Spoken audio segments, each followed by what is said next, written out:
Marruá Racing. Strap in, let's go.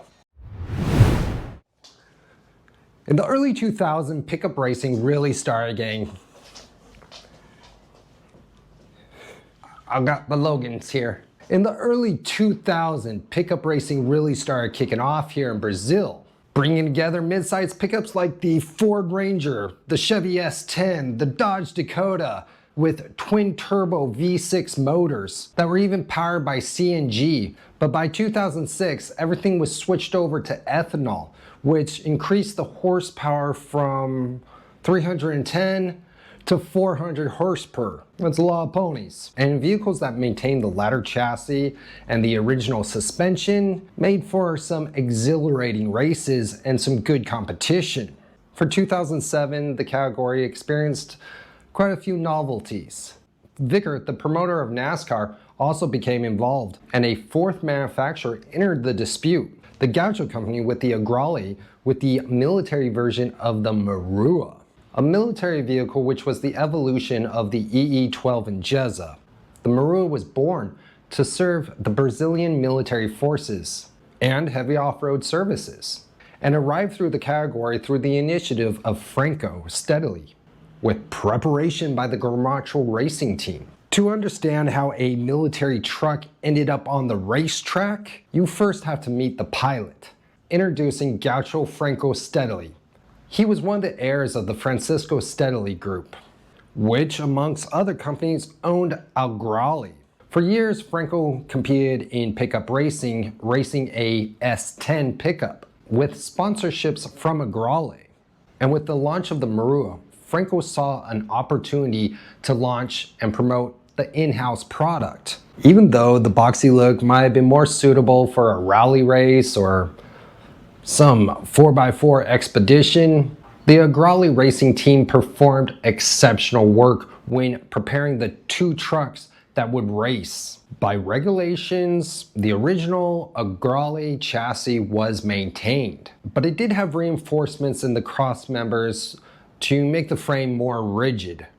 But the cab is the same as the street truck with an additional roll cage, and they slightly lowered the cabin, made it a little bit more squishy squish. The idea of AGRALE joining a race team was in the maturation, was in the thoughts of these men since 2006, but they didn't get the thumbs up, the green light to go until January 2007, just 3 months before they had to perform. That is insanity. You have 3 months to build a vehicle to go racing.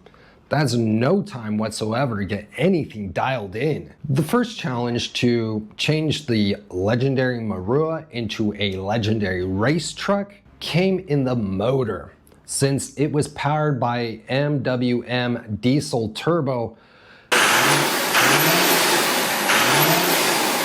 that wasn't going to cut it out on the racetrack. So instead, Francisco took what he knew from his S10 and applied it to the AGRALE. The solution found was to adopt the powertrain of the Chevy S10 Vortec 4.3 V6 engine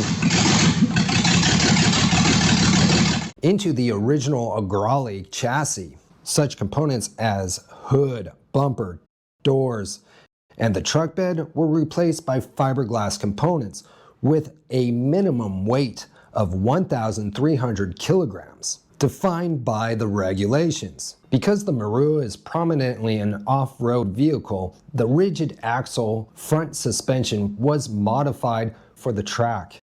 And the competition version was equipped with the original S10 swing arm system with nylon bushings. At the rear, the rigid axle system was kept in due to regulations. Another necessary adaptation was the replacement of the original AGRALE steering system, so they adopted the Mercedes A-Class steering setup. Fancy. With so many new components, Stittle's expectations for the Marruá were high. To develop a truck, a race truck, in just 3 months, that was insanity.